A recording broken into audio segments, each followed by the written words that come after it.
Hey there, welcome to Civic Education online lessons with the perfect tutor, Mr. Gilbert CJ. Okay, so today we are looking at a very important topic in civic education, which is governance. The subtopics that we are going to cover, first of all, we'll look at definition of governance itself, then we'll look at governance in the pre-colonial system. Then we'll also look at good governance. Good governance. So, what is governance? What is governance? Governance is the way people are ruled with or without their consent. The way people are ruled with or without their consent. So, you can be ruled with your consent or without your consent. But what we are interested in is the way you are being ruled. The way you are being ruled. That's what we are calling what? Governance. The way people are ruled. That's what we are calling governance. Okay. So, before we talk about the types of governance, let us talk about governance in the pre-colonial system. When we talk of governance in the pre-colonial, we are talking about the type of government that we had before Zambia got its independence. Before we started having our own presidents. Before Dr. Kenneth Kaunda became the first president of Zambia. Now, there was some forms of government that was there. Okay. Governance is as old as humanity. Is as old as humanity. What does this mean? All societies on earth have had at least one form of government or another. It therefore follows that Zambians too had some form of government in the pre-colonial era where kings ruled the kingdoms. So, in the pre-colonial system, kings ruled the what? The kingdoms. The kings ruled the kingdoms. Societies such as Tumbuka, Tawa, Ngoni, Bemba, Lozi, and Lunda were ruled by kings. These tribes were ruled by kings. They may ask you in the exam, give 2 examples of tribes which were ruled by kings in the pre-colonial system. You can choose any of these. Lozi, Pemba, Lunda, Ngoni, Tawa, and Tumbuka. These rulers had absolute power over their people. We are talking about the kings. They had absolute power over these people. The people under their rule were answerable to them. The king or queen was at the apex of the governance hierarchy. So, the superior one was the king or the queen. The king or the queen was at the apex, was the one who occupied the highest position in governance, the king or the queen. Below him or her came chiefs. So after the king or queen, they had the chiefs. The chiefs helped the king or the queen to rule the kingdoms. After the chiefs, there came the village headmen. The village headmen or the head women. They came right at the bottom, overseeing the villages. The village headmen or headwomen were responsible for overseeing the villages. The family, which was headed by the father, was the lowest unit. So after the villages, we had the family, which was headed by the what? The father, and it was the lowest unit. Then they also had the village leaders who were in charge of the villagers and presided their cases, the village headmen or headwomen. So the village headmen or headwomen were being helped by the village leaders to rule to oversee the villages. They were helped by the village leaders. We can create a chart from this. This is the hierarchy they were following. That is the hierarchy they used to follow in the pre-colonial system. At the apex, they had the king or the queen as shown. Then after that came chiefs. The chiefs, so the queen or the king ruled the kingdoms with the help of the chiefs, who were the vices. The chief were the vices of the king or queen. Helped these to rule the kingdoms. Below this came the village headmen or the village headwomen. The village headmen or headwomen. These were overseeing the villages. They were overseeing the villages. They were being helped by the village leaders to look after their villages.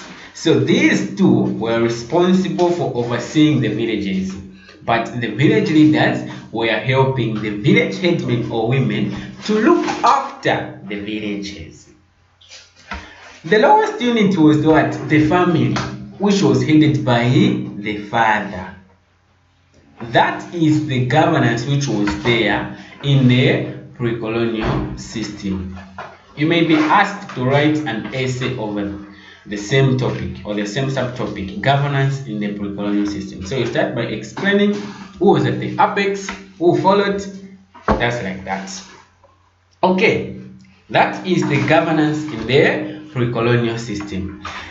Now we can talk about the types of governance that we have. We are saying there are two types of governance. There are how many types? We have two types of governance. What are those? We have good governance. Good governance, then and bad governance. Good governance, bad governance. Okay, so in this video, we are going to practically look at good governance. We'll look at good governance. Part 2 of the video will talk about bad governance and the comparison between good governance and bad governance and some examination questions answered within part 2. So it will be a great video as well. So in this one, we'll talk about good governance first. Okay. Good governance. What is good governance? This must be open. Good governance. So, good governance means the government which is in power is legitimate. One, is legitimate, is competent, accountable, and respects human rights and the rule of law. What does this mean? Legitimate, it means the government conforms to the rules of the constitution. It follows what is written in the constitution. Competent and accountable, that means the government which is in power is answerable to the people. It is able to provide checks and balances on the operations it is taking. So when we have such kind of a government, then we are in good governance. That way we are being ruled. We are referring it to as good governance. So we may like to know, how can you know that this is good governance, this is bad governance? Because it may look the same in some way. So let us look at the characteristics of good governance. When you see these taking place or happening in a type or in a certain form of government, then just know that, oh, this is good governance. Okay. What is the first one? Citizen participation. So in good governance, there is citizen participation. Citizens are able to participate in decision making at all levels. They are able to participate in the affairs of the nation. For example, citizens are allowed to elect leaders of their choice. citizens are allowed to actually pose decisions or opinions on certain matters. For example, when the government wants to amend the constitution, such as the Bill of Rights, they can call for a referendum. Then citizens will be asked to vote yes or no on that important issue.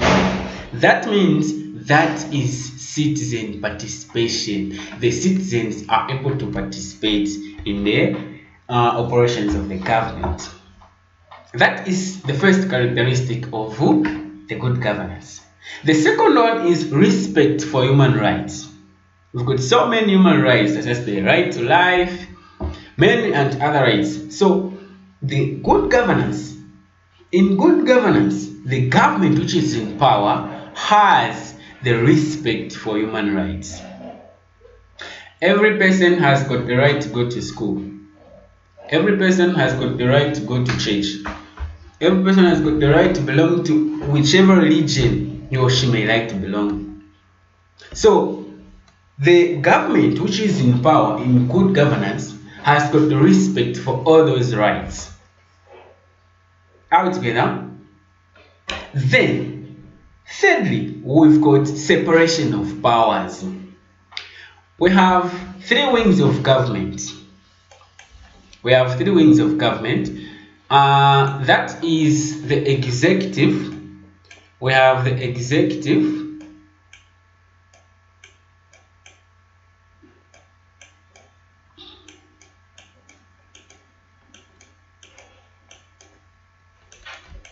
The executive, the legislature, and the judiciary. These three wings of government need to operate freely. The executive, the legislature, the judiciary. When we say separation of powers here, there should not be interference within the operations of the three wings of government. Each wing should operate on its own, not whereby the president goes to the police officers and maybe just try to give them an order, no, go and arrest this person. That means that is interference. The president is from the executive and is interfering with the judiciary system. So in good governance, there is separation of powers. Okay. In good governance, we've got independence of the judiciary. The judiciary is able to make its own decisions. This is where we find courts. The courts. This is where we find courts. Courts. Different types of courts are falling under judiciary. So, in good governance, the judiciary is independent. It is able to make its own decisions. Out again. When you just see the judiciary being independent in a form of governance, just this is good governance. Yes. Then we have political tolerance. Good governance tolerates other political parties. For example, in Zambia, we have got different political parties. There is NDP, UPND, PF, those political parties. So in good governance, there is political tolerance. Another one is transparency and accountability. Transparency and accountability. So transparency, that means the citizens are able to know what their government is doing for them. All the operations that the government is doing are opaque. They are just on the surface. Nothing is actually hidden from their citizens. We have accountability. That means the government is able to respond to the citizens. The citizens, maybe they might not be sure of what the government is doing, or they may be behind. What is the government doing? Why did they make this decision? So when you as citizens ask the government, why did you do this and this? As a good governance, as in good governance, the government should be accountable. It should be answerable to the people. That means we are in good governance, transparency and accountability. Regular, free and fair elections. In good governance, there is regular. That means we don't just hold elections maybe after 30 years. After 30 years, you hold elections. No, we have regular, just 5 years. You hold elections, for example, in Zambia. So regular means elections must be at least repeating, not after 30 years just one person is ruling the country. Free and fair elections. There should not be election rigging, cheating in elections, something like that. There should be free and fair elections, because citizens may lose interest in voting. Just that they vote for this person, then because of corruption, the other one wins the election. Citizens may lose interest, and that may lead to voter apathy, whereby citizens do not turn out for voting. We've got respect for the rule of law. The rule of law is respected in good governance. No one is above the law. All the citizens have got equal rights before the law. Whether you are a president, you are a minister, you are just an ordinary citizen, you have equal rights before the law. If the law says you should be apprehended, you should be jailed, there it should be done just like that. In good governance. Existence of political parties. People are allowed to form political parties. Even you there, you can form your own political party, provided you just follow the procedures. So in good governance, there is existence of political parties. These are some of the characteristics of good governance. When you see these, you should know that we are in good governance. Okay. Now, why is it important to be ruled by a government which is legitimate, competent, and accountable, which respects human rights and the rule of law? Here are the importances of good governance. The importance of good governance. The first one is that it enables citizens to enjoy full human rights and freedoms. Since we said in good governance, the human rights are respected, therefore the citizens are able to enjoy all their rights and their freedoms. You've got the right to life, no one will kill you. You've got the freedom of association, freedom of expression. You express your own ideas, provided you don't exceed the limit. No one will apprehend you. No one will arrest you, because the rights and freedoms of citizens are respected in good governance. So it is very important. It enables you to enjoy human rights and freedoms. Then to make government accountable to the people. The government accountable, when you just hear accountable, that means answerable. The government is answerable to the people. You can ask the government on the matters it is doing where you are not clear. Why are you doing this?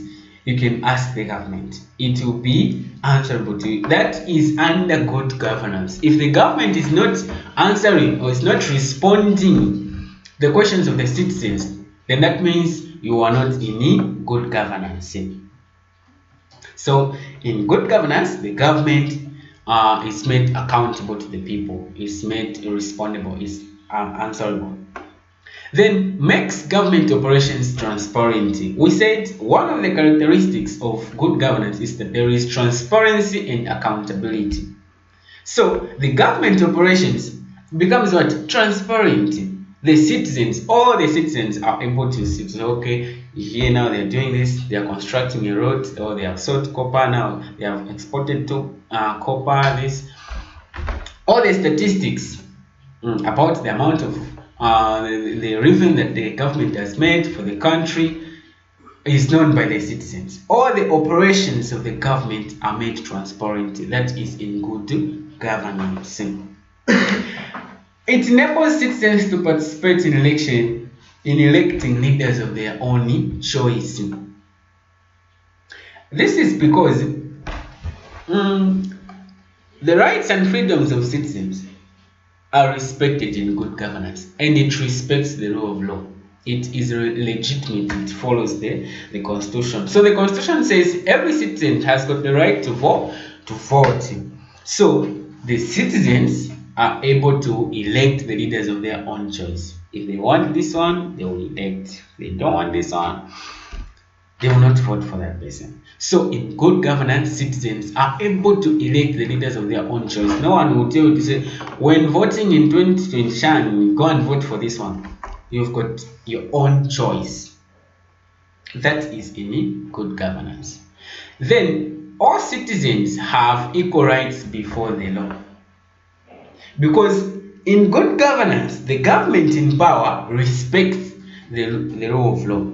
As we said, under the characteristics of good governance, we say it respects the rule of law.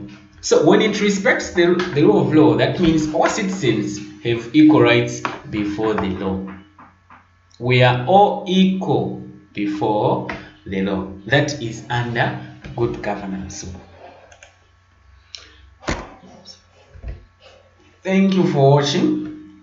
It has been your teacher, your tutor, your perfect tutor, Mr. Gilbert CJ. So, you watch out for governance part 2, where we'll be discussing about bad governance. Because I've said we've got two types of governance, two forms of governance: good governance and bad governance. So now you know what good governance is, the characteristics, and the importance of having good governance.